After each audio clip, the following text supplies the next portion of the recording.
Bienvenue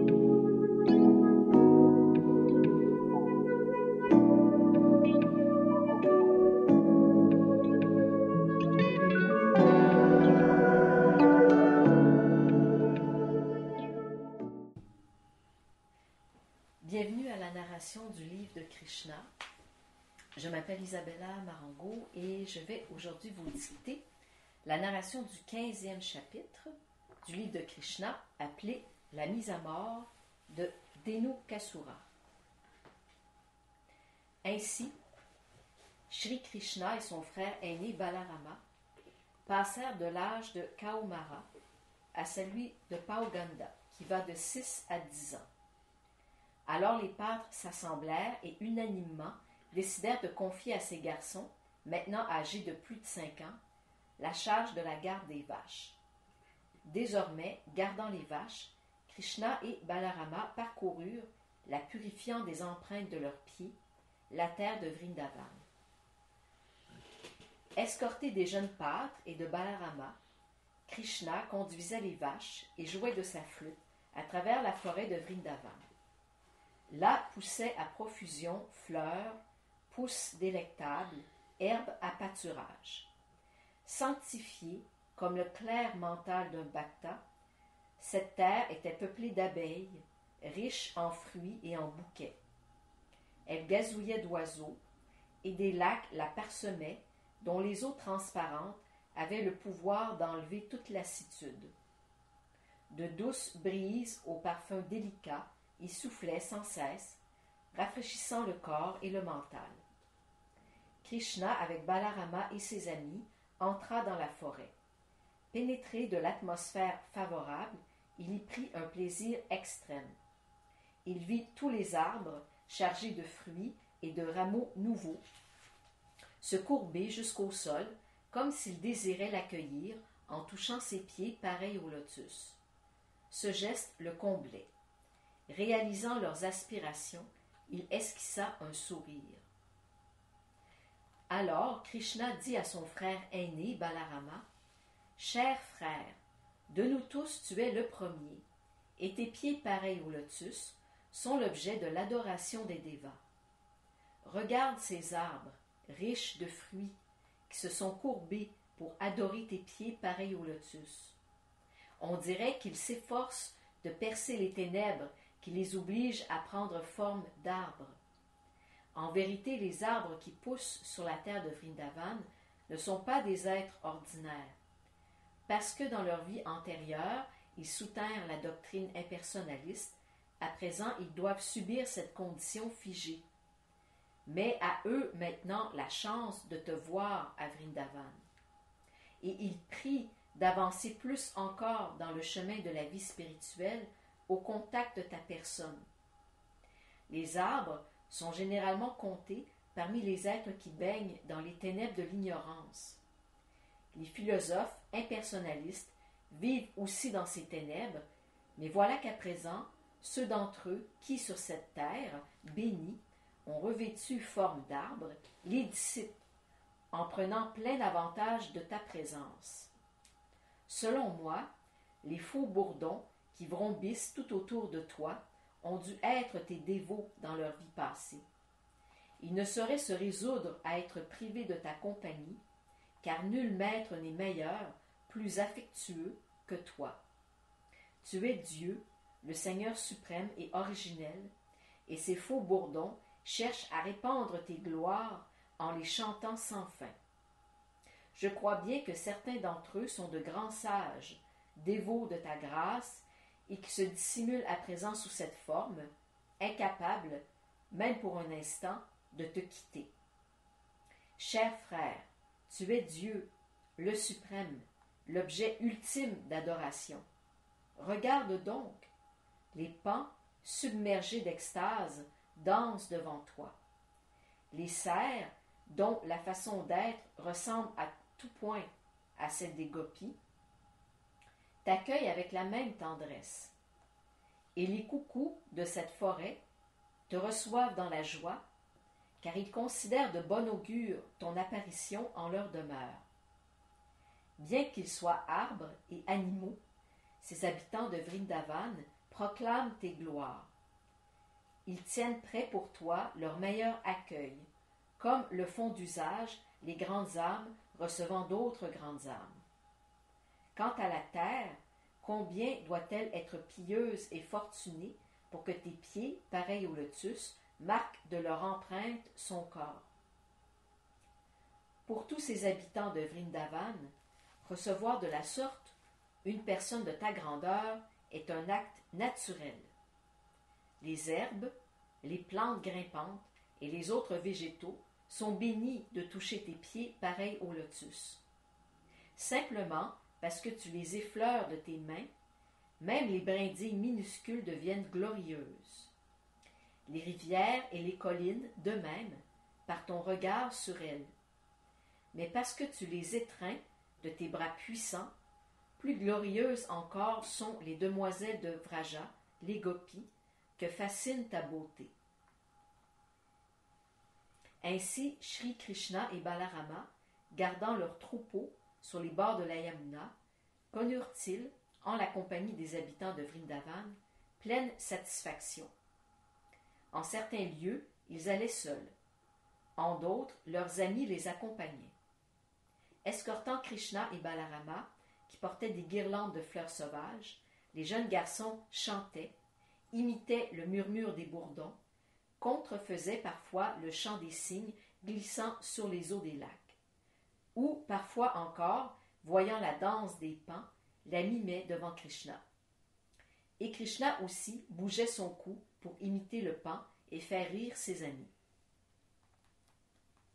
Les vaches que gardait Krishna portaient différents noms, dont le Seigneur usait pour les appeler avec amour. Et aussitôt, elles répondaient par un mugissement. Et les garçons se réjouissaient de plein cœur, entendant ces échanges. Ils contrefaisaient cris et chants des oiseaux, le plus souvent les kakoras, les pans, les coucous et les baras de vaches. Parfois, ils voyaient les animaux, plus faibles, s'enfuir de peur au rugissement de tigres et de lions. Avec Krishna et Balarama, ils les parodiaient et les suivaient dans leur fuite. Lorsqu'ils se sentaient là, ils s'asseyaient, et Balarama, pour se reposer, plaçait sa tête sur les genoux de l'un des pâtres, et Krishna aussitôt venait lui masser les jambes. Parfois, il s'emparait d'un éventail fait de feuilles de palmier, et un souffle soulageait Balarama de sa fatigue. Pendant que Balarama se délassait ainsi, d'autres garçons dansaient ou chantaient. Parfois encore, ils luttaient ensemble ou sautaient en l'air. Krishna les rejoignait sans tarder. Tenant leurs mains, heureux de se trouver en leur compagnie, ils riaient et faisaient l'éloge de leur jeu. Là, à son tour, Krishna s'allongeait, usant parfois de la racine d'un grand arbre ou des genoux d'un jeune pâtre pour appuyer sa tête. Des pâtres lui massaient les jambes, d'autres rafraîchissaient son corps à l'aide d'un éventail de feuilles. Ceux qui avaient le plus de talent chantaient d'une voix douce afin de lui plaire. Ainsi, sa fatigue se dissipait rapidement. Dieu, la personne suprême, Shri Krishna, dont les jambes sont gardées par la déesse de la fortune, se donna au jeune pâtre comme l'un d'entre eux, déployant sa puissance interne pour apparaître tel un garçon de village. Mais bien que dans la forme d'un jeune pâtre, en nombre d'occasions il se révéla nul autre que Dieu, la personne suprême. On voit certains hommes prétendre être Dieu et tromper les innocents. Aucun d'eux n'est capable de montrer les pouvoirs du Seigneur. Alors que Krishna déployait ainsi sa puissance interne en présence de ses amis, les êtres les plus fortunés au monde, une autre occasion se présenta pour lui de dévoiler les pouvoirs surhumains qu'il détenait en tant que Dieu. Un jour, en effet, ses amis les plus intimes, Shridam, Subal et Stokakrishna, pleins d'amour, s'adressèrent à Krishna et Balarama en ces termes. Cher Balarama, grande est ta puissance, et robuste tes bras. Cher Krishna, tu es maître dans l'art de faire périr toutes sortes d'êtres démoniaques, fauteurs de troubles. Apprenez, nous vous en prions, que tout près d'ici se trouve une grande forêt, du nom de Talavan. Des palmiers la peuplent, chargés de fruits. Certains de ces fruits tombent à terre. D'autres, bien que très mûrs, restent pendus aux branches. C'est un lieu de grande beauté, mais parce qu'y vit un grand monstre, Dhenukasura, l'accès en est fort difficile. Nul ne peut atteindre les arbres pour en cueillir les fruits. Cher Krishna, cher Balarama, l'Asura vit là-bas sous la forme d'un âne, avec un grand nombre de ses amis démoniaques, qui tous ont revêtu la même forme. Ils sont très puissants et interdisent qu'on accède à la forêt. Chers frères, vous êtes les seuls capables de les anéantir. Qui d'autre que vous oserait se rendre dans cette forêt sans craindre d'y trouver la mort? Les animaux eux-mêmes s'en gardent, et nul oiseau n'y dort. Tous l'ont déserté. On n'en peut goûter que le doux parfum qui en émane. Nous croyons bien que nul, jusqu'à présent, n'a savouré les doux fruits qui s'y trouvent, à terre et sur les arbres. Cher Krishna, pour être franc, nous te l'avouons, ce doux arôme nous attire fort. Cher Balarama, rendons-nous tous ensemble en cette forêt et jouissons-y de ses fruits. Leur parfum s'est maintenant partout répandu. Ne le sentez-vous pas d'ici? À cette requête de leurs amis intimes, faite dans un sourire, Krishna et Balarama, désireux de les satisfaire, se mirent en route pour la forêt, entourés de tous. Dès qu'il eut franchi la lisière des bois de Talavan, Balarama se mit à ébranler les arbres de ses bras avec la puissance d'un éléphant, faisant ainsi tomber au sol les fruits mûrs.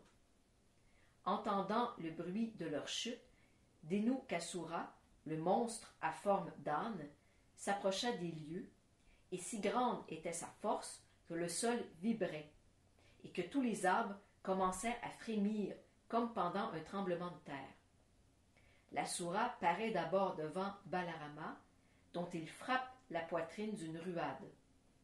Pour cette fois, Balarama s'abstient de riposter.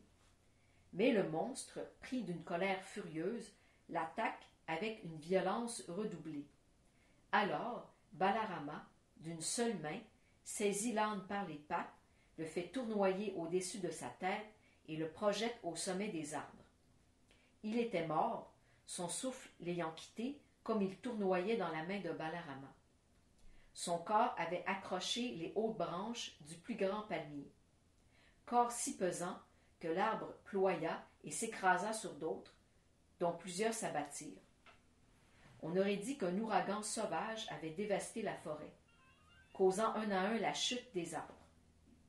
Ce déploiement de puissance surnaturelle n'étonne pas de Balarama, lui qui est également Ananta, Seshanaga, l'émanation de Dieu, la personne suprême, à la forme de serpent, et qui, en tant que tel, sur ses millions de têtes, soutient les planètes. Dhenukasura mort, tous les ânes, ses congénères, se rassemblent et se ruent avec force sur Balarama et Krishna, bien décidés à venger la mort de leurs compagnons. Mais à chacun, Krishna et Balarama réservèrent le sort qu'avait subi Dhenukasura, et leurs innombrables cadavres restèrent au sommet des palmiers, créant un paysage panoramique, comme si des nuages aux couleurs diverses s'étaient accrochés à la forêt. Quand ils apprirent l'événement, les dévas des planètes supérieures firent pleuvoir des fleurs sur Krishna et Balarama. Ils battirent le tambour et offrirent aux deux frères des prières dévotionnelles.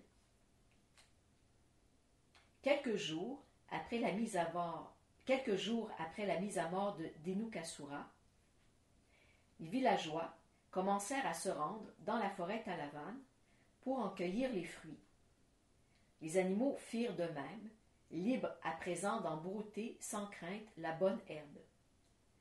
Pour celui qui simplement écoute ou chante ces actes, ou divertissement sublime de Krishna et de Balarama s'amassent les récompenses dues aux actes pieux. Lorsqu'ils pénétrèrent dans le village de Vrindavan, Krishna, Balarama et leurs amis jouaient de leurs flûtes. Les jeunes pâtres célébraient les actes hors du commun accomplis dans la forêt. Leurs visages, ornés du tilaka, étaient couverts de la poussière soulevée par les sabots des vaches. Une plume de paon parait la tête de Krishna. Quelle joie pour les jeunes gopis de voir Krishna s'en revenir au foyer. Toutes, pendant son absence, devenaient moroses. Au long du jour, leur seule pensée tournait autour de Krishna dans la forêt, ou de Krishna gardant les vaches dans les pâturages. Dès qu'elles le virent, toutes leurs inquiétudes s'évanouirent. Elles contemplèrent son visage avec l'avidité des bourdons tournant autour du nectar de la fleur de lotus. Lorsque Krishna franchit l'enceinte, les jeunes gopis sourirent et même rirent. Et Krishna, en jouant de la flûte, se réjouit à la vue de leurs beaux visages. Krishna et Balarama furent accueillis avec empressement par Yashoda et Rohini, leur mère pleine d'affection. Désireuses de combler leurs désirs, elles parèrent aux besoins de leur tendre fils. Tout en répandant sur eux leurs bénédictions, elles servirent et baignèrent avec grand soin leurs enfants, puis les habillèrent, Krishna en jaune, Balarama en bleu. Toutes sortes de parures et de guirlandes de fleurs leur furent offertes. Soulagés des fatigues de leur journée de travail dans les pâturages, ils paraissaient rafraîchis et fort beaux. Les mères ensuite leur présentèrent des mets délicieux qu'ils mangèrent avec grand plaisir. Le repas achevé, elles les firent gentiment asseoir sur un lit bien propre et entonnèrent divers chants à la gloire de leurs actions. Aussitôt assis sur leur lit, ils tombèrent endormis. C'est ainsi que Krishna et Balarama, en tant que jeunes pâtres, aimaient à vivre la vie de Vrindavan. Parfois, Krishna gardait les vaches sur les berges de la Yamuna en la seule compagnie de ses amis les pâtres. D'autres fois, Balarama les accompagnait. À petits pas, l'été s'en vint. Un jour, comme ils se trouvaient dans le champ, les jeunes pâtres et les vaches eurent très soif et se désaltérèrent dans les eaux de la Yamuna. Or, la rivière avait été empoisonnée par le venin d'un grand serpent, Kaliya. Les eaux de la Yamuna étaient alors si polluées que pâtres et vaches, à la minute où ils eurent bu, se trouvèrent visiblement affectés. Brutalement, ils tombèrent au sol, comme pris par la mort. Alors Krishna, l'existence même de toute existence, lança simplement sur eux son regard miséricordieux. Vaches et pâtres reprirent conscience. Ils se regardaient les uns les autres en grande surprise. Ils comprenaient qu'ils avaient trouvé la mort en buvant des eaux de la Yamuna et que le regard de grâce de Krishna leur avait rendu la vie. Ainsi apprécièrent-ils les pouvoirs surnaturels de Krishna, lequel porte le nom de Yogeshvara, maître de tous les yogis dotés de pouvoirs surnaturels. Ainsi s'achèvent les enseignements de Bhaktivedanta pour le 15e chapitre du livre de Krishna intitulé La mise à mort de Dhenukasura.